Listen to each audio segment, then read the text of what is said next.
अस्सलामुअलैकुम, good morning Lahore. जागो लाहौर में आप सबको खुश आमदीद कहते हैं जनाब। एक हंसती मुस्कुराती खूबसूरत सी सुबह के साथ मैं हूँ आपकी होस्ट मुनीबा आसिफ। और जनाब नया दिन है, नई सुबह है और उसी दुआ के साथ कि आप लोग जहाँ कहीं भी होंगे ठीक ठाक होंगे, अपना ख्याल रख रहे होंगे और अपने इर्द गिर्द लोगों का भी खूब ख्याल रख रहे होंगे। जनाब वीकेंड है और छुट्टी को हर कोई मुख्तलिफ प्लान्स के हवाले से तरतीब देता है। फैमिलीज़ इकट्ठी होती हैं, खाबे उड़ाए जाते हैं जनाब, और ज़्यादातर लोग जो है ना अपने घर वालों के साथ ज़्यादा से ज़्यादा वक्त गुजारने को तरजीह भी देते हैं। और इसलिए मेरे ख्याल से संडे को फैमिली डे भी कहा जाता है और होना भी यही चाहिए, क्योंकि आप पूरा हफ्ता आपके ऊपर एक वर्क लोड रहता है, आपने काम करना होता है, ऑफिस से घर जाकर भी अगले दिन की भाग दौड़ में, काम में, मीटिंग्स वगैरह की तैयारियों में आप घर रहते हुए भी ना उस वक्त भी वर्क प्लेस पर ही होते हैं। तो आपका जो फोकस होता है वो घर पर होने के बावजूद भी फैमिली पर नहीं होता और वो जॉब पर या बिज़नेस पे ज़्यादा होता है कि अच्छा कल जाके मैंने क्या करना है, ये चीज़ें इस तरह होनी चाहिए, इस तरह होनी चाहिए। तो वीकेंड है तो जनाब वीकेंड को एंजॉय कीजिए। हम भी आपके लिए मज़े मज़े के टॉपिक्स लेकर आए हैं ताकि आपका जो वीकेंड है उसको भरपूर अंदाज में गुजार सके। और हमेशा की तरह मैं आज भी वही तलकीन करूँगी कि जनाब वीकेंड को वैसे भी हमें भरपूर अंदाज में गुजारना चाहिए, क्योंकि पूरा हफ्ता हम लोग एक वर्क लोड लेकर चल रहे होते हैं, एक बर्डन, एक लगेज अपने कंधों पर लेकर चल रहे होते हैं काम के हवाले से। और जब एक छुट्टी आती है और अगर उस पर भी हम ख़ुद को रिलैक्स नहीं करेंगे, ख़ुद की जो टेंशन है उसमें से नहीं निकलेंगे, जो एग्जॉस्ट हुए होते हैं हम पूरा हफ्ता काम कर कर के उसमें से नहीं अपने आप को निकालेंगे, तो जो अगला हफ्ता होता है ना उसके लिए हम एनर्जाइज नहीं हो सकते हैं, एनर्जेटिक नहीं हो सकते हैं, अच्छे तरीके से अगले हफ्ते के लिए प्रोडक्टिविटी नहीं हमारे अंदर पाई जाएगी। तो ये एक छुट्टी हमें मिल रही है, मुझे भी आज से मेरा वीकेंड शुरू होगा, तो मैं भी कोशिश यही करती हूँ कि जनाब कोई प्रोडक्टिविटी कर सकूँ और अपने साथ ज़्यादा से ज़्यादा वक्त गुजार सकूँ, अपनी फैमिलीज़ के साथ, ख़ास करके फैमिली के साथ जो है ना वो टाइम गुजार सकूँ, क्योंकि पूरा हफ्ता उनके साथ उस तरह की गपशप नहीं रहती है, उस तरह का जनाब बैठकर मिलना मिलाना नहीं होता है। तो आप लोगों से भी यही अपील करूँगी, रिक्वेस्ट करूँगी कि जनाब आप भी ज़्यादा से ज़्यादा वक्त अपनी फैमिली को दें, अपने आप के साथ वक्त गुजारें और वीकेंड को अच्छे तरीके से एंजॉय कीजिएगा। सेगमेंट है हमारा हेल्थ एंड फिटनेस, जिसमें हम सेहत के हवाले से मुख्तलिफ मसाइल पर गुफ्तगू करते हैं। जनाब रोज़मर्रा ज़िंदगी में ना हमारा वास्ता बहुत सारी ऐसी बैरूनी चीज़ों से पड़ता है जिनके मुज़र असरात से बचाव के लिए हमारा मुदाफ़ाती निज़ाम फ़ौरन काम करना शुरू कर देता है। लेकिन अगर किसी वजह से हमारा मुदाफ़ाती निज़ाम कमज़ोर पड़ जाए तो मुज़र चीज़ के साथ गैर मुज़र चीज़ें भी हमारे जिस्म में एक रद्द-ए-अमल पैदा करती हैं जो मुख्तलिफ सिम्टम्स की शक्ल में ज़ाहिर होती है, और ऐसी चीज़ों को एलर्जी कहते हैं। और ऐसे ही जहाँ फूल हमारे लिए खूबसूरती की अलामत समझी जाती है, वहाँ पौधे भी हर तरफ हरियाली बखेरते हैं, लेकिन हम में से कुछ लोग इन नेमतों का लुत्फ़ नहीं उठा सकते हैं। वो कैसे कि हर 4 में से जो एक शख्स है ना वो पोलन एलर्जी का शिकार होता है। और तहकीक के मुताबिक ये बताया गया है कि अमेरिका में तकरीबन 81 मिलियन अफराद में पोलन एलर्जी की तशख़ीस हुई है, जिनमें 26% एडल्ट्स हैं और 19% बच्चे शामिल हैं।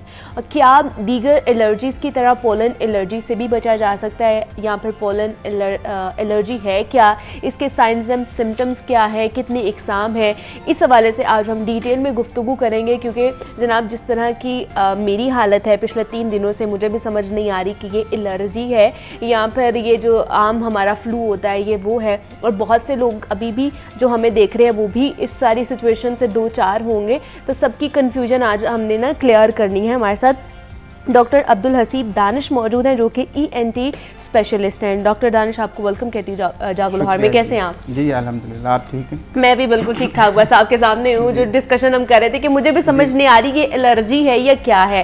अच्छा, जिस तरह मेरी सिचुएशन है, जैसे मैंने आपको बताया, ऐसे बहुत से और भी लोगों की सिचुएशन होगी, तो ये क्या पोलन एलर्जी है या जो नॉर्मल हमारा फ्लू का अटैक होता है ये वो भी होता है, या वेदर चेंज होता है तो फ्लू होना शुरू हो जाता है, हल्का हल्का टेम्परेचर भी होता है, तो किस तरह इसको आप डिफाइन करेंगे? असल में ये जो सीज़न स्टार्ट हुआ है मार्च अप्रैल और अब जैसे मई का स्टार्ट हो गया, तो ये सीज़न होता है जिसमें पोलन्स गिरते हैं दरख्तों से। सही। पौधों का दरख्तों का रिप्रोडक्शन का एक तरीका होता है कि उनके पोलन गिरेंगे तो नए पौधे और दरख्त पैदा होंगे। एग्जैक्टली। तो इस सीज़न में वो इलाके जहाँ पे दरख्त ज़्यादा हैं उस वहाँ के जो रिहायशी हैं वो इस मसले से ज़्यादा दुचार होते हैं। तो पोलन एलर्जी को हम डिफ्रेंशिएट कर सकते हैं जो दूसरे हमारे सीजनल होते हैं राइनाइटिस या इन्फेक्शंस कि ज़्यादातर आपने देखा होगा जब सर्दी का सीज़न आता है, हाँ जी, तो लोगों को फ्लू का प्रॉब्लम होता है या रनी नोज, इची आइज, हेडेक। तो पोलन एलर्जी बेसिकली ये स्टार्ट होती है जब गर्मी का सीज़न शुरू होता है। अच्छा, तो जैसे कुछ लोगों को एलर्जी होती है ठंडी चीज़ों से या ठंडी हवा से, एग्जैक्टली, हाँ। तो वो सर्दी के सीज़न से एलर्जिक होते हैं। ठीक। तो पोलन को आप डिफ्रेंशिएट कर सकते हैं कि ये जब स्प्रिंग सीज़न स्टार्ट होता है सर्दियों के एंड पे, तो उससे स्टार्ट हो जाती है पोलन एलर्जी। मतलब ये पोलन का जो वेदर है ये शुरू हो चुका है, ये सीज़न शुरू हो चुका है और अभी ये चलेगा मई जून, और उसके बाद ग्रास पोलन स्टार्ट हो जाएंगे और ये अगस्त तक, सितंबर तक भी जा सकता है। ओके। और कुछ लोग जिनको पोलन एलर्जी का प्रॉब्लम एस्टेब्लिश हो जाता है, वो some time over the year उनको ये सिम्टम्स चलते रहते हैं और डेली उनकी जो लाइफ है उनकी वो डिस्टर्ब रहती है। ऑब्वियसली आपको वैसे ही हल्का सा फ्लू भी लग जाए तो आपकी पूरी परफॉर्मेंस खराब होना शुरू हो जाती है, सर में दर्द, गला खराब, रनी नोज होता है, उसकी वजह से आप कुछ कर नहीं पा रहे होते। लेकिन डिफरेंशिएट किस तरह करेंगे कि ये वेदर चेंजिंग नॉर्मल फ्लू है या फिर ये पोलन एलर्जी हो गई भी हमें? कुछ सिम्टम्स जो आप पिक कर सकते हैं कि ये वेदर इट इज़ एलर्जी और not and whether it is pollen allergy और समथिंग एल्स। अच्छा। उसमें ये होता है कि जो आपके इन्फेक्शंस हैं, अदर वायरल इन्फेक्शंस, उनमें आपको फीवर होता है, फीवर के साथ आप बॉडी एक्स फील करते हैं। तो जो जहाँ तक एलर्जी का ताल्लुक है, ये एक अल्टर्ड रिस्पॉन्स है बॉडी का। समझने की बात यह है कि एलर्जी होती क्या है। हमारी बॉडी का एक डिफेंस मैकेनिज़्म है जिसे आपका इम्यून सिस्टम कहते हैं। जब भी कोई बाहर से कोई जरासीम हमलावर होता है तो आपकी बॉडी ने उसके खिलाफ रिएक्शन देना होता है। जैसे किसी मुल्क की आर्मी जंग करती है, तो उस केस में सम टाइम होता यह है कि कुछ ऐसे एलर्जेंस जो कि आपके लिए डेंजरस नहीं हैं, आपकी बॉडी ये समझ लेती है कि ये मेरे दुश्मन हैं और इनके खिलाफ मुझे एक्शन लेना है। तो ये एक मिसकंसेप्शन हो जाती है और जब भी उसका एक्सपोजर होता है, फॉर एग्जांपल पोलन, या कुछ लोगों को ये पेट्स से भी होता है प्रॉब्लम, हाँ जी, पेट से भी है, और खाने पीने की चीज़ों से भी हो सकता है। तो उस केस में वो अपना उनका इम्यून रिस्पॉन्स जो है वो बहुत ज़्यादा होता है, तो उसकी वजह से उनको प्रॉब्लम आता है कि उनका नाक बंद हो जाता है। तो ये जो रनी नोज़, इची आइज़, ये सारी चीज़ें उनमें स्टार्ट हो जाती हैं। तो जहाँ तक पोलन एलर्जी का ताल्लुक है, जैसे आपने अभी बताया कि इस सीज़न में आपको ये फील हुआ है, जी। तो इसको आप डिफ्रेंशिएट कर सकते हैं। आपको इसमें बॉडी एक्स नहीं होती, इसमें आपको फीवर नहीं होता। अच्छा। इसमें आपका जो सेक्रीशंस हैं वो वाइट और क्लियर होती हैं। ओके। इन्फेक्शन में जो आपकी नोज़ की सेक्रीशंस होंगी वो ज़्यादातर येलो कलर की या उस कह सकते हैं कि थोड़ी थिक होती हैं, लेकिन इसमें पोलन एलर्जी में वो डाइल्यूट होती हैं, वाइट कलर की, क्लियर कलर की होती हैं। ओके, मतलब ये डिफरेंशिएट एक है स्लाइटली सा जिसको आप देखकर आपको पता चल जाएगा कि ये जनाब आप पोलन एलर्जिक है या फिर ये जो वेदर चेंजेस आ रही है उसमें। अच्छा, ये जो क्लाइमेट चेंज हो रहा है अचानक से, अभी आपने देखा कि पिछले दिनों बहुत ज़्यादा मई में जो गर्मी होनी चाहिए थी वैसे नहीं थी और बारिशें बरसी जिसकी वजह से मौसम काफ़ी अच्छा हो गया और इवन के सर्दी भी हल्की हल्की लगना शुरू हो गई थी। तो ये जो क्लाइमेट चेंज होता है इसकी वजह से भी जो एलर्जीज हो या फिर ये वेदर की वजह से प्रॉब्लम्स होना शुरू हो जाती है? बिल्कुल, जो रिसर्च आ रही है सामने, ग्लोबल वार्मिंग की वजह से पोलन्स की मिकदार बढ़ रही है। एक तो पौधों का जो रिप्रोडक्टिव साइकिल है वो प्रोलॉन्ग हो गया है, फ्यू मंथ्स तक चला गया है, जो पहले शॉर्ट होता था। उसकी वजह से पोलन ज़्यादा पैदा होते हैं। अच्छा। और उसी की वजह से वो ज़्यादा लोगों को एलर्जी कॉज करते हैं। तो पोलन एलर्जी का प्रॉब्लम इस ग्लोबल वार्मिंग की वजह से बढ़ गया है। तो सीज़न चेंज हो गए हैं अराउंड द ग्लोब। अब गर्मी और सर्दी के सीजन पता ही नहीं चलता। हाँ। जी, तो इसलिए आप ज़्यादा लोग अब एलर्जी के साथ आते हैं। अच्छा। और उनको आइडिया नहीं होता कि उनको किस किस्म की एलर्जी है। तो मेन जो शऊर की बात, बताने वाली जो बात है वो ये है कि लोगों को डॉक्टर के पास जाना चाहिए, डिस्कस करना चाहिए। अच्छा। और अपने एलर्जी टेस्ट करवाने चाहिए। इस चीज़ का शऊर हमारे मुआशरे में अभी बहुत कम है। लेकिन हमारा ये होता है ना कि हल्का सा अगर फ्लू भी हुआ अब तो हम ओवर द काउंटर एक तो मेडिसिन खरीद लेते हैं, दूसरा ये कि सेल्फ मेडिकेशन का भी यहाँ पर बहुत ज़्यादा रवाज है हमारे घरों में कि किसी को भी हल्का सा फ्लू हुआ तो हम लोग एक दूसरे को मशवरा दे देते हैं कि ये वाली मेडिसिन खा ले। तो ये जो हम सेल्फ मेडिकेशन करते हैं इसकी वजह से भी कितनी हमारी जो कंडीशन है वो ख़राब हो सकती है। जी, अक्सर ऐसा होता है कि आपकी कंडीशन सेल्फ मेडिकेशन से सीवियर भी हो सकती है, मज़ीद ख़राब हो सकती है। तो ओवर द काउंटर मेडिसिन कुछ ऐसी होती हैं जो मतलब आपके फ़ायदे के लिए हैं, लेकिन हमारे जैसे कंट्रीज़ में अक्सर ऐसी मेडिसिन भी विदाउट प्रिस्क्रिप्शन मिल जाती हैं जो नहीं मिलनी चाहिए। तो ये एक बहुत बड़ा इशू है, लेकिन इस पे अभी कुछ किया नहीं जा सकता क्योंकि बहुत से प्रॉब्लम्स हैं। हमारे यहाँ डॉक्टर्स की तादाद कम है, तो आपको प्रिस्क्रिप्शन लेने के लिए डॉक्टर मिलना ही अक्सर मुश्किल होता है, या कुछ लोग उसकी फ़ीस अफोर्ड नहीं कर सकते। तो कई तरह के प्रॉब्लम हैं, इसलिए स्टोर्स पे अक्सर ऐसी मेडिसिन मिल जाती है जो प्रिस्क्रिप्शन पे मिलनी चाहिए। उसमें फिर जब सेल्फ मेडिकेशन या जो क्वैक्स समटाइम ऐसी दवाई दे देते हैं कि जो आपको सूट नहीं की या उसकी स्ट्रेंथ ज़्यादा है, तो उससे आप मज़ीद कॉम्प्लिकेशन का शिकार होते हैं। तो इस चीज़ को समझना चाहिए, किसी डॉक्टर से एटलीस्ट बात करके, आप मशवरा करके उसके बाद दवाई इस्तेमाल करें। तो ख़ास करके अगर इस तरह का फ्लू हुआ है या एलर्जी है जिसको नहीं पता, क्या उसको सेल्फ मेडिकेशन खुद करना चाहिए? और अगर कोई खानी भी है कि कंडीशन वर्स्ट हो गई है तो किस तरह की वो मेडिसिन खा सकते हैं? आप सिम्टोमेटिक ट्रीटमेंट आप ले सकते हैं। अच्छा। यानी जैसे आप सिट्रीजीन एक बड़ी कॉमन मेडिसिन है जो ओवर द काउंटर मिल जाती है। तो ये आपके फ्लू के सिम्टम्स को, एलर्जी के सिम्टम्स को काफ़ी हद तक कंट्रोल कर देती है, तो ये आप इस्तेमाल कर सकते हैं। इसी के साथ लीवोसिट्राजीन है जो कि उसमें सिडेशन कम होती है। इसका एक साइड इफ़ेक्ट होता है कि अक्सर लोग रात को अगर मेडिसिन ली तो अगले दिन उठा नहीं जाता, वो अपने काम पे नहीं पहुंच पाते। तो ये थोड़े बहुत साइड इफ़ेक्ट्स तो होते हैं मेडिसिन के। लेकिन ये नेचुरल है या ये आपके लिए ख़तरनाक भी साबित हो सकते हैं इन अ लॉन्ग रन? हाँ, अगर आप जो सेल्फ मेडिकेशन है या जो ओवर द काउंटर मेडिसिन है वो आप लंबे अरसे तक इस्तेमाल करते हैं, it can cause severe reactions, side effects, complications, और आप अपने मतलब इम्यून सिस्टम को डिस्टर्ब कर सकते हैं। इसके अलावा आपके जो बॉडी ऑर्गन्स हैं, you can disturb your stomach, your liver, your kidneys as well, क्योंकि आपको उसकी फार्माकोकाइनेटिक्स नहीं पता, वो मेडिसिन कैसे वॉश आउट होगी आपकी बॉडी से, और वेदर वो सिर्फ आपका फ़ायदा कर रही है या कोई नुकसान भी कर रही है। अच्छा। तो इसलिए जो लर्नड पीपल हैं उनसे मशवरा करना चाहिए। ठीक है। अच्छा, दूसरा ये मैंने बहुत सुना है डॉक्टर कि अगर आपको फ्लू हुआ है या ऐसा की कोई सिचुएशन है तो उसमें विटामिन सी जो है वो बहुत ज़्यादा अच्छा काम कर सकता है। तो कितना इसमें सच्चाई है? ये अक्सर लास्ट टाइम में कोविड के सीज़न में ये शऊर लोगों में काफ़ी बेदार हुआ कि विटामिन सी लेना है, विटामिन डी लेना है, इम्यूनिटी क्या होती है, और हमने अपनी इम्यूनिटी को स्ट्रॉन्ग बनाना है। क्योंकि अब एक वायरस अगर आ गया है, आप पे हमलावर हो गया है, तो वो उन लोगों पे उनको ज़्यादा मुतासिर करेगा जिनकी इम्यूनिटी वीक है, कम है। और जैसे एज के साथ साथ इम्यूनिटी कम हो जाती है। सही।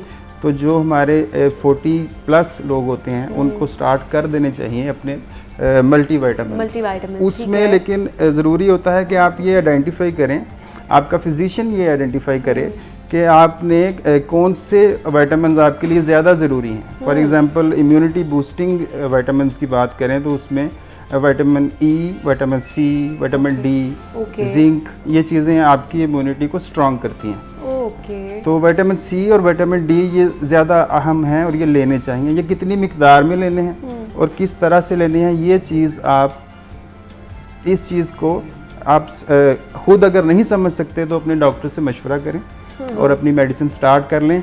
हम तो ये कहते हैं जो लोग जिनको एस्टेब्लिश्ड है पोलन एलर्जी अगर आपको हर साल होती है तो आपको मिड फरवरी में अपनी दवाइयाँ स्टार्ट कर देनी चाहिए, ताकि बिफोर मार्च आप उसके लिए आपकी इम्यूनिटी स्ट्रांग हो चुकी हो।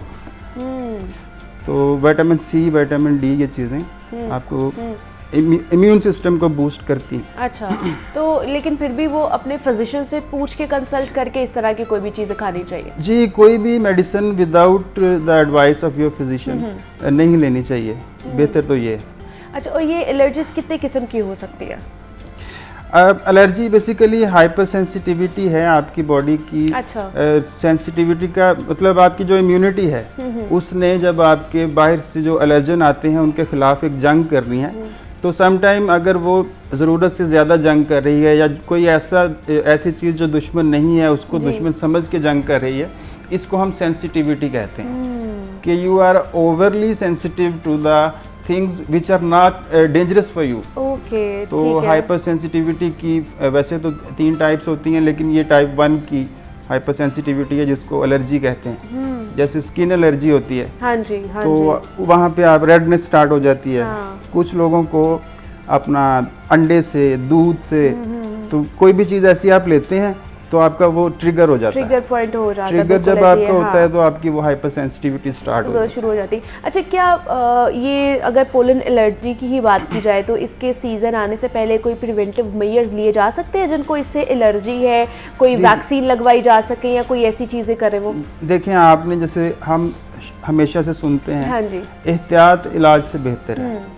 तो जितना पैसा हम ज़ाया करते हैं इलाज के ऊपर, अगर थोड़ा सा टाइम हम एहतियात को दे दें, थोड़ी सी केयर कर लें, जैसे मास्क का इस्तेमाल आपको वायरस से बचाता है, बैक्टीरिया से बचाता है, एलर्जन से बचाता है। तो छोटी छोटी चीज़ें होती हैं जो आप अपने लिए, अपनी हिफाजत के लिए कर सकते हैं। जो लोग ऐसे एलर्जी प्रोन एरियाज़ में रहते हैं वो अपनी रिहाइशगाह को तब्दील कर सकते हैं कुछ अरसे के लिए, ताकि वो उस एलर्जन से बच सकें। तो एहतियात के दूसरे तरीक़ों में आप अपना अगर किसी ऐसी जगह पे काम करते हैं जहाँ पे आपको उस एलर्जन से एक्सपोजर मिलता है, तो यू कैन चेंज दैट। तो लेकिन हम क्या करते हैं, हम आसान रास्ते की तरफ जाते हैं कि अच्छा प्रॉब्लम हो जाएगा तो मेडिसिन ले लेंगे। तो इसी तरह जैसे आप खिड़कियाँ बंद करके अपने माहौल को बेहतर बना सकते हैं। तो कई तरह की ऐसी एहतियातें होती हैं जो आपको बचाती हैं उस एलर्जन से जिसने आपको एलर्जी कॉज करनी। अच्छा, ये तो होगी उनके लिए प्रिवेंटिव मेजर्स जिनको एलर्जी है।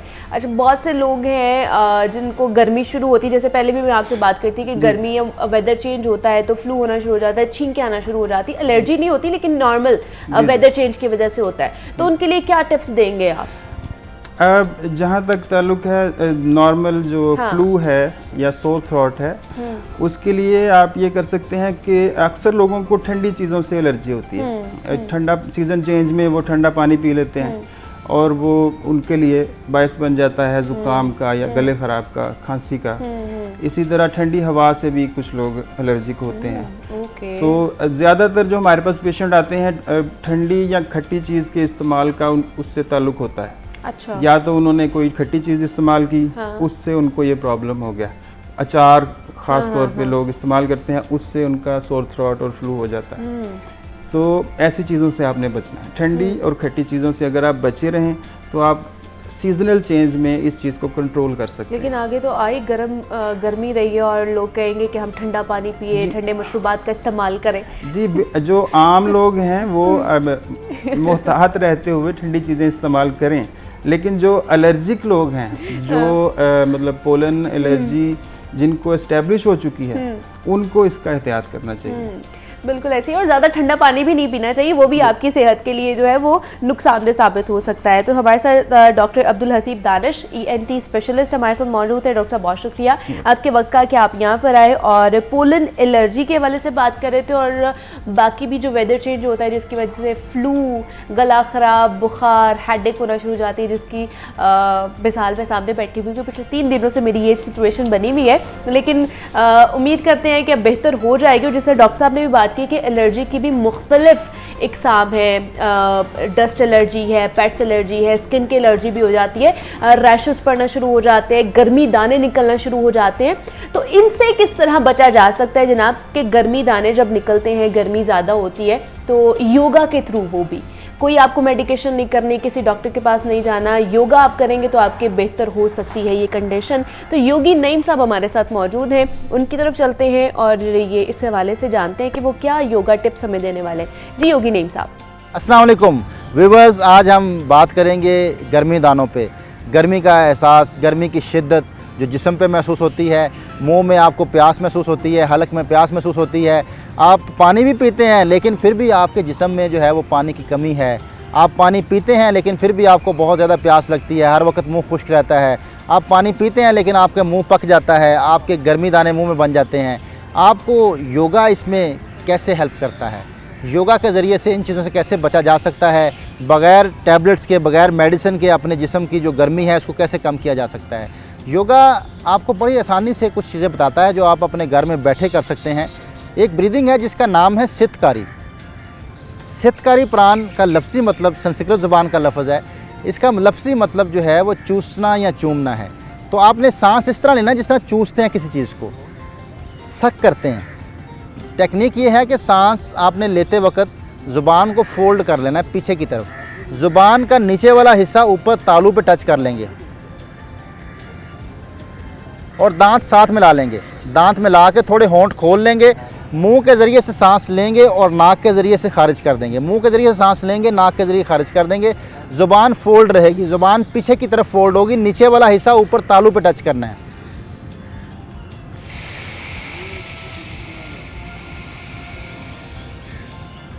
और नाक से खारिज।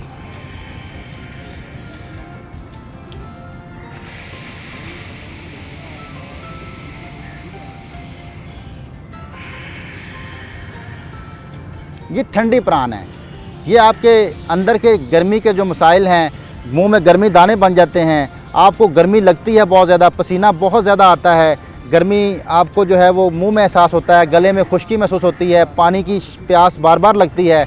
आप इसको 5 मिनट रोज़ करें, दिन में 2-3 दफ़ा कर लें। और अगर घनी जगह पे चले जाएं, घनी छाँव में चले जाएं, जहाँ पर दरख्तों की छाँव हो, दरख्तों के साथ बैठ के करें तो इसका फ़ायदा ज़्यादा होगा, क्योंकि ऑक्सीजन फ्रेश होगी और क्वालिटी भी होगी, क्वांटिटी भी होगी, तो इसके फ़ायदे बढ़ जाएंगे। ब्रीदिंग जब भी करें कोशिश करें खुली फ़िज़ा में करें, आपको ज़्यादा इसका फ़ायदा होगा। ये सितकारी प्राण अगर आप करते हैं दिन में 5 मिनट, तो इससे जो है वो आपको गर्मी दाने भी ख़त्म हो जाएंगे और गर्मी का एहसास भी ख़त्म हो जाएगा और प्यास की शिद्दत भी कम होना शुरू हो जाएगी। इसके अलावा हमें जो है वो एक मुद्रा है, ये छोटी उंगली को साथ मिलाना अंगूठे के साथ, याद रखिएगा सिर्फ टच करना है। छोटी उंगली अंगूठे के साथ मिला ली जाए तो इससे जो है वो 5 मिनट के अंदर आपके होंठ जो खुश्क हो गए हैं वो आपके तर होना शुरू हो जाते हैं। अगर आपको पानी मैसर नहीं है और आप पानी पी नहीं पा रहे, किसी जगह पानी नहीं है और आपके होंठ खुश्क हैं, आपको बहुत प्यास लगी हुई है, सिर्फ 5 मिनट के लिए आप इस उंगली को इस अंगूठे के साथ टच कर लें तो आपको 5 मिनट के अंदर आपको प्यास का जो एहसास है वो कम हो जाएगा। आपके होंठों पे जो खुश्की है वो कम होना शुरू हो जाएगी, आप रिलैक्स फील करना शुरू हो जाएंगे। और जब पानी मैसर हो तो पानी पी लीजिएगा। ये खुश्की को ख़त्म करता है, जिस्म की खुश्की को ख़त्म करता है। बालों में डैंड्रफ है तो उसके लिए बेहतरीन है। वर्ण मुद्रा इसका नाम है। वर्ण संस्कृत ज़ुबान में पानी को कहते हैं। ये पानी बढ़ाता है जिस्म के अंदर, सिर्फ टच करना है।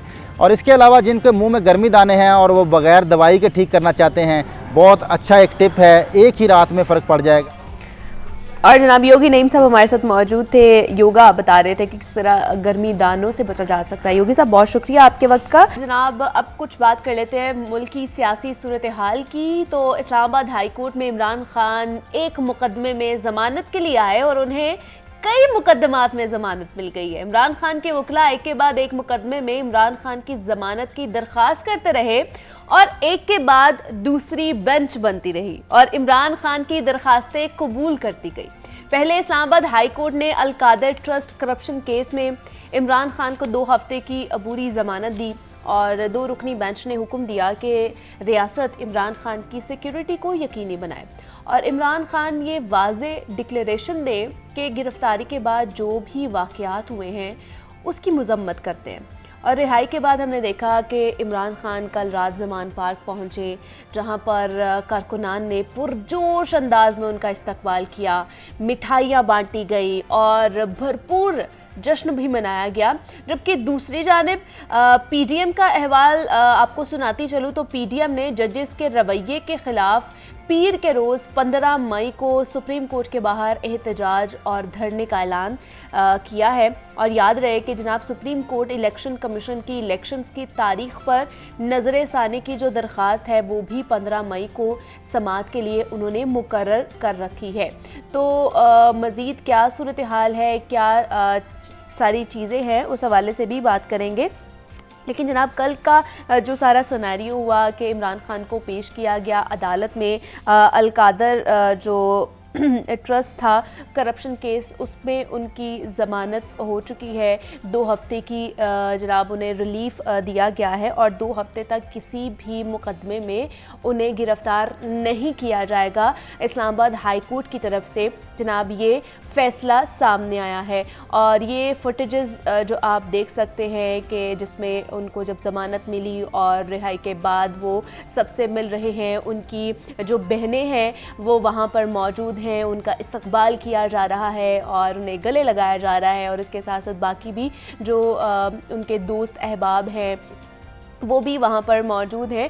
और जनाब ये रिहाई के सारे मनाज़र हैं जो आपने मुलाहिज़ा फरमाए हैं। तो क्या सूरत हाल रही और किन किन केसेस में ज़मानत मिली है इमरान खान को, कल का अहवाल जान लेते हैं। मोहम्मद इमरान है, सीनियर नुमाइंदा है दुनिया मीडिया ग्रुप के, उनसे जान लेते हैं जनाब तमाम तर अहवाल। इमरान, अब वेलकम कहती हूँ आपको जागो लाहौर में। दूसरा बताइएगा किन किन मुकदमों में ज़मानत मिली है कल इमरान खान को? जिस तरह आपको बता रहे थे कि जनाब इमरान खान एक मुकदमे में कल समाअत के लिए गए थे, ज़मानत लेकर वापस आए, लेकिन उन्हीं के साथ और भी कई जो मुकदमात थे उनमें उनको ज़मानत मिली। उस हवाले से भी बताएंगे आपको कि किन किन मुकदमात में उन्हें कल ज़मानत दी गई है इस्लामाबाद हाई कोर्ट की तरफ से। लेकिन कल जब वो इस्लामाबाद से रवाना हुए, बताया ये जा रहा है कि रात को ही वो ज़मान पार्क पहुंच गए थे। वहाँ पर जो कारकुनान थे, एक जमे गफ़ीर था जिन्होंने उनका इस्तकबाल किया, फूल नेछावर किए गए, मिठाइयाँ बांटी गई और उनका पुरतपाक इस्तकबाल किया गया था। मोहम्मद इमरान से हमारा राब्ता बहाल हो चुका है, उनसे अहवाल जानते हैं। इमरान, बताइएगा किन किन मुकदमात में कल चेयरमैन पीटीआई इमरान खान की ज़मानतें मंजूर हुई हैं? दोबारा से जनाब उनसे राब्ता बहाल कर लेते हैं। आपको बताऊं कि जनाब पुरजोश इस्तकबाल किया गया चेयरमैन पीटीआई इमरान खान का कल जब वो ज़मान पार्क पहुंचे और मिठाइयां वहां पर बांटी गई और उसके साथ साथ पुरजोश जश्न भी मनाया गया था कारकुनान की तरफ से। दोबारा से मोहम्मद इमरान से राब्ता हमारा बहाल हुआ है। इमरान, आपको आवाज़ आ रही है मेरी? जी बिल्कुल, मैं सुन पा रहा हूँ। जी इमरान, बताइएगा कल कौन कौन से मुकदमात में चेयरमैन पीटीआई इमरान खान की ज़मानतें मंजूर हुई हैं? देखिए, गुज़श्ता रोज इस्लामाबाद हाई कोर्ट से गैर मामूली और बहुत बड़ा रिलीफ मिला है साबिक वजीर आज़म इमरान खान को। दिन का आगाज जब हुआ तो chief justice Islamabad high court justice Aamir Farooq की अदालत में तोशा खाना केस की समाअत हुई। बुनियादी तौर पर ये दरखास्तें की गई थी कि जो तोशा खाना केस सेशन कोर्ट में ज़ेर समाअत है ये काबिल समाअत ही नहीं है, इसलिए ये सारी कार्रवाई जो है वो कलअदम करार देकर केस को खारिज किया गया। इस पर ख्वाजा हारिस की जानिब से आर्गूमेंट दिए गए और एट द एंड अदालत ने उनकी ये इस्तदा कबूल की कि जब तक उनकी इस दरखास्त पर इस्लामाबाद हाई कोर्ट में कार्रवाई जारी है तब तक के लिए ट्रायल कोर्ट में तोशा खाना की केस पर हुक्म इम्तना दे दिया गया है, तब तक वहां पर कोई कार्रवाई नहीं होगी। इसके बाद तकरीबन 11:15 बजे के करीब साबिक वजीर आज़म इमरान खान को इस्लामाबाद हाई कोर्ट में लाया गया और उनको जस्टिस मियां गुल हसन औरंगजेब और जस्टिस सुमन रिफत के सामने पेश किया गया। और ये केस था अल कादिर ट्रस्ट जो कि नैब का केस है। इसमें अबूरी जमानत का मामला था और एक टर्निंग पॉइंट उस वक्त आया कि जब अदालत ने केस के तफ्तीशी अफसर को बुलाया रोस्टम पर, उनसे पूछा कि 48 घंटे साबिक वज़ीर आज़म इमरान खान आपकी कस्टडी में थे, आप बताएं कि इस दौरान आपने क्या तफ्तीश की है। तो उसमें वो कोई मुतमिन करने वाला जवाब नहीं दे सके। और दूसरा सवाल अदालत ने ये किया कि इन 48 घंटों में आपने कोई एविडेंटरी डॉक्यूमेंट से कन्फ्रंट कराया है साबिक वजीर आजम को, तो इसका जवाब भी ना में था और कोई ऐसी फाइल प्रोड्यूस नहीं की गई कि 48 घंटों में इमरान खान से क्या तफ्तीश की गई थी।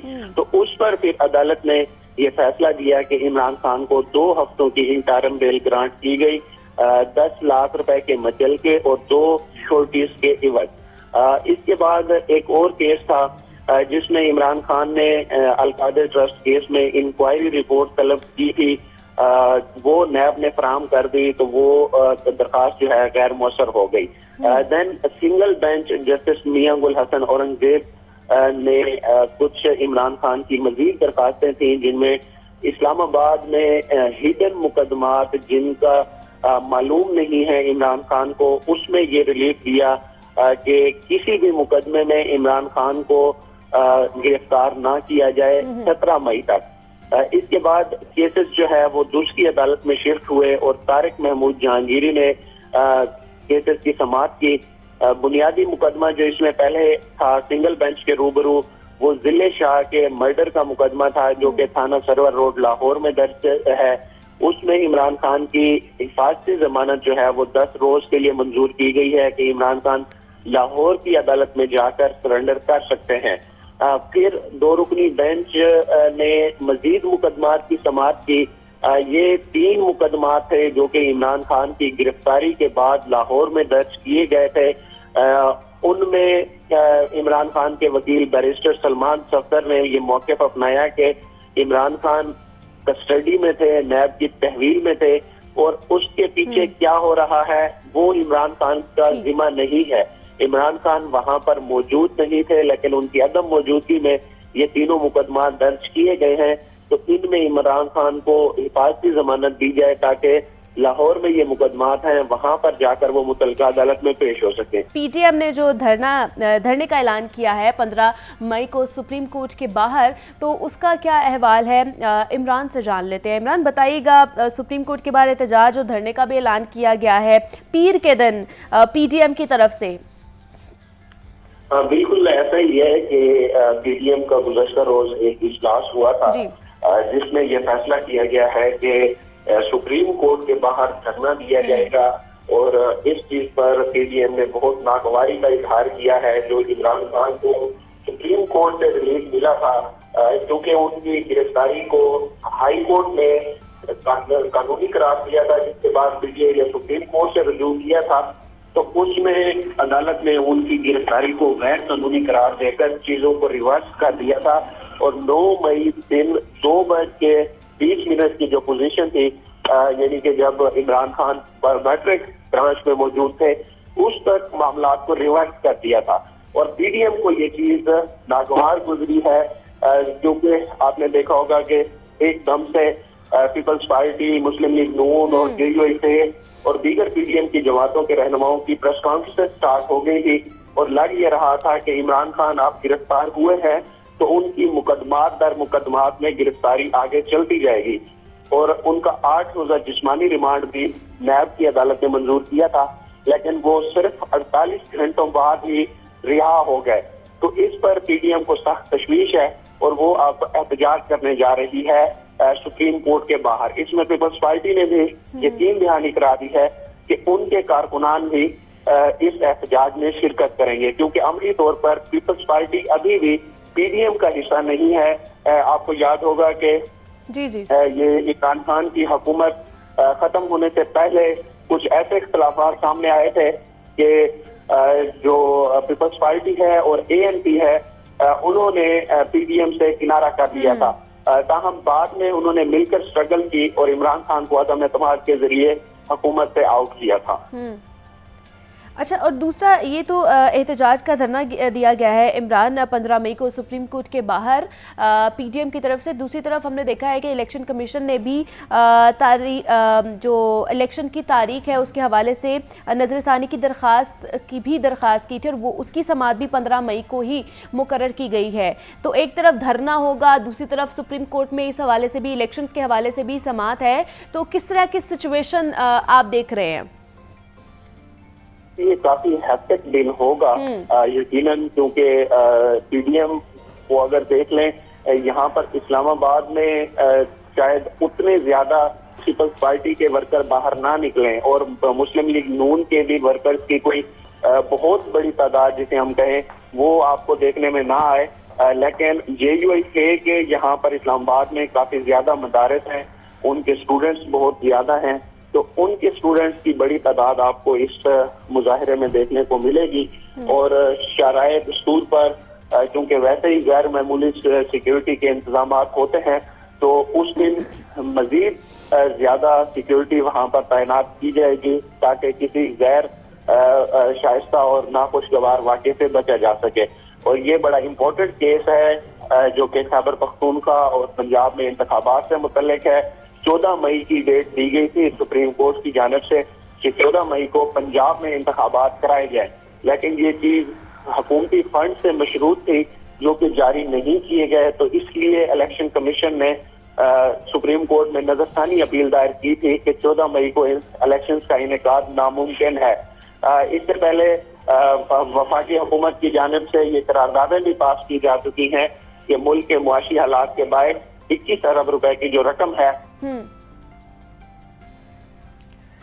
बात है जनाब, क्या बात है। वेलकम बैक टू जागो लाहौर। और जनाब मौसीकी का तड़का लग चुका है और हमारा जो वीकेंड है वो और भी ज़्यादा खुशगवार और भरपूर अंदाज से ख़त्म होने वाला है। मतलब इस शो का एहतमाम होगा जनाब, बहुत ही एक कह ले कि खूबसूरत नातिया कलाम आप लोगों ने पढ़ा है। आज के गेस्ट बहुत ही कह ले कि बाकमाल और बेमिसाल है। सूरत ताल का एक हसीन इम्तजाज आप समझ लें, और मियाँ बीवी हैं आप उनका जब देखेंगे कि उनकी कंपैटिबिलिटी उनकी वो कितनी खूबसूरत है और एक अलग ही अंदाज़ है इनका। तो हमारे साथ राहिला ख़ान है आज के इस सेगमेंट में। उस्ताद तौफीक अली ख़ान ने हमें ज्वाइन किया है। आप दोनों को खुश आमदीद कहती हूँ जागो लाहौर में। और जो तबला प्लेयर हैं उन्होंने बहुत अच्छा तबला बजाया है।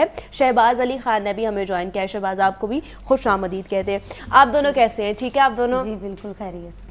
अच्छा, थोड़ा सा सबसे पहले तो बताइए अपना ये जो आप लोगों ने अटायर बनाया हुआ है, एक जैसे ही कपड़े आपको हमने हमेशा देखे हैं जब भी आप कहीं गए हैं, एक जैसे आपने कलर कॉम्बिनेशन और सारा कुछ एक जैसा होता है, तो ये किस तरह आप लोगों ने सोचा? जी ये ज़ाहिर है स्टेज पे हम दोनों मियाँ बीवी हैं तो फिर एक जैसा नज़र आना चाहिए और कुछ भी नहीं आना।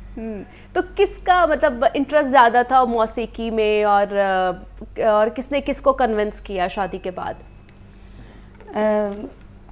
अबूर तो ज़्यादातर खान साहब का ही रहा है क्योंकि ये बचपन से गाते हैं। ज़्यादा शौक़ मुझे था, शादी के बाद मैंने इनको फोर्स किया है कि मैंने अच्छा जो है ये ज़ौक़ और शौक़ लेके चलना है। तो आपको शौक़ था शादी से पहले मौसीकी का? जी शुरू से बचपन में नाते वगैरह पढ़ना और ये वो, बस उसके बाद कुछ इस तरह का ज़ौक़ हुआ जानूनी तरीके से। अच्छा। फिर मैंने इसको मुकम्मल सीखा, खान साहब के घराने से ही सीखा मैंने। इनके ताया अबू से बहुत तालीम ली है, खान साहब से बहुत तालीम ली है मैंने। तो आप मुझे तौफीक से बताइएगा किस तरह आपने किससे सीखा खास करके आप? मैंने मेरे दादा उस्ताद यासिन खान साहब, अच्छा, मियाँ मुश्ताक साहब हैं, हमारे बुजुर्गों से ही सीखा है। सही, मतलब आपकी तो फैमिली में ये चीज़ फिर होगी ना, मौसीकी होगी और आप इसको अंदर आगे लेके लेगेसी क्लासिकल गाते हैं बुजुर्ग, क्लासिकल गाने वाले हैं, तो हम दोनों सूफी को पढ़ रहे हैं और सूफी में रूह को सुकून भी मिलता है। बेशक बेशक। पढ़ने से रूहानियत भी कायम रहती है। बिल्कुल ऐसे ही है। और बहुत बड़ा ये माशाल्लाह जिक्र है और सुकून है इसमें। बेशक बेशक। तो मेरे ख्याल से बातें थोड़ी सी कम करते हैं और ज्यादा सुनने की कोशिश करते हैं। आप क्या सुनाने वाले हैं? जी अब आपको बाबा बुल्ले शाह का कलाम सुनाएंगे। क्या बात है, चले। आप बहुत ही खूब, बहुत अच्छा, आपने बहुत अच्छा पढ़ा है आज, बहुत अच्छा, एकदम वो सहर सा तारी हो जाता है। तो आगे का क्या प्लान है आप लोगों का कि अपनी कोई एल्बम लॉन्च करने का, कोई क्लासिकल कोई एल्बम हो जो आप लोगों ने सोची हो? जी इंशाल्लाह काम काफ़ी है जो। अच्छा। हाँ जी, जिस पे काम हो रहा है कुछ कंप्लीट हो चुका है, कुछ थोड़ा बहुत रह गया, तो मार्केट में आएंगे फोक। अच्छा। और क्लासिकल जो है वो हम अभी डिसीजन ले रहे हैं कि खान साहब उसमें कह रहे हैं कि और मज़ीद मेहनत। अच्छा। मेरे लिए। अच्छा, आपके लिए? खान साहब तो वो पूरे उस्ताद हैं। जी बिल्कुल। तो वो इस तरह के वो इंशाल्लाह ताला नेक्स्ट जो है या इसी साल के एंड तक क्लासिकल का भी इंशाल्लाह ताला। लेकिन अभी आप फोक पे ज्यादा पब्लिक जो ज्यादा डिमांड, सूफीज़म को ज्यादा हम लेके चले। एग्जैक्टली। और आजकल सुना भी यही जा रहा है, बहुत लोग डिमांड करते हैं। जी आपसे भी ये डिमांड होती होगी जब भी किसी इवेंट पे आप लोग जाते होंगे? जी बिल्कुल, फोक चीजें, कवाली, सूफी, ज्यादातर सूफीज़म में हमें बहुत ज़्यादा शौक से सुना जाता है। तो क्या खान साहब आप क्या कहेंगे, मतलब इस इंडस्ट्री में आपको काफ़ी साल हो गए हैं, देन आपकी पूरी जो फैमिली बैकग्राउंड भी है मौसीकी से रिलेटेड ही है, तो जो नए आने वाले लोग हैं उन्हें मौका मिलता है या जिनकी बैकग्राउंड इस चीज़ से मुंसलिक होता है उन्हीं को आगे भेजा जाता है? जी बात ही है कि जिसके अंदर फ़न है हाँ मेरा ये ख्याल है कि ये माशाल्लाह हमारे पाकिस्तान में भी बहुत मोहब्बत मिलती है फ़नकार को, जो जिसका हक है उसे मिलता है। ठीक है, हमने पंजाब आर्ट कौंसिल, अल हमरा कॉन्फ्रेंस, हर जगह पे हम गा चुके हैं अल्हम्दुलिल्लाह। ठीक है। और अच्छे लोगों में गा चुके हैं, जो नामवर लोग हैं उनके साथ हम गा चुके हैं। तो जो जितनी जिसकी मेहनत है उसको उतना मिलता है, इसमें अच्छा। कोई शक नहीं है। तो हमारे जो बुजुर्ग थे उन्होंने कोशिश ये नहीं की कि हम नाम करें, वो मतलब अपने घर में ही बुजुर्ग लोग हैं, अपना अपना उन्होंने बस अपने शौकिया ये गाया है। तो सही। ये बस मैंने कोशिश की है अच्छा। आगे निकलने की। और लेकिन अल्लाह ताला आगे की भी वही जाते हैं तौफीक साहब जिनके अंदर कोई टैलेंट होता है। जी बिल्कुल। फिर ही वो आगे जा सकते हैं, तरक्की कर सकते हैं। जी ज़रूरी है, उस पर मेहनत करना बहुत ज़रूरी होता है। हमेशा अल्लाह ताला जो है वो मेहनत का फल देते हैं। कोई ऐसा काम नहीं है कि वो आप ना करें और इसमें आपको पजीराई या मोहब्बत मिले या उसमें आपको इज्जत मिले। बिल्कुल। आप जितनी मेहनत करते रहेंगे उतना आपको अल्लाह ताला वो अपना अजर नवाजता रहेगा। बिल्कुल। बेशक। बुजुर्ग हमारे जितने ही है वो महाराजों के गवैये थे। इंडिया ला से, ओके। हम राजस्थान से हमारा निकाल है। अच्छा। तो मेरे बुजुर्ग जितने ही वो राजे महाराजों के गवैये थे। और हर जगह पे जाके गाना नहीं उन्होंने, अपनी खुददारी में गाते थे। लेकिन ये हमने जो आगाज़ दोनों ने लिया है, हम इंशाल्लाह हमारी कोशिश है कि पाकिस्तान का नाम हम इस काम के अंदर ही जो है जरूर रोशन करें। जरूर जी जरूर। तो आगे क्या सुनाने वाले हैं? नेक्स्ट कौन सा कलाम सुना रहे हैं आप? नेक्स्ट आपको शाह हुसैन का कलाम सुनाएंगे। तो बहुत ही खूब, ये भी कलाम बहुत ही खूबसूरत अंदाज में इन्होंने गाया है। बहुत ही अच्छा लगा आप लोगों से मिलके और बेस्ट ऑफ लक आपको कहेंगे कि आप लोग इसी तरह आगे बढ़ते जाएं और पाकिस्तान का नाम भी रोशन करें और जनाब अपना नाम भी रोशन करके आगे तरक्की की जो मनाजिल हैं वो तय करें। बहुत शुक्रिया रहीला आपका, तौफीक साहब आपका और आपका भी शहबाज कि आप यहाँ पर आए। और जनाब उम्मीद करते हैं कि आज का प्रोग्राम आप लोगों को पसंद आया होगा। अपना बहुत सारा ख्याल रखिएगा। मंडे को आपसे मुलाकात होगी। Happy weekend all of you. तो जनाब मुझे इजाज़त दीजिए। अल्लाह हाफ़िज़।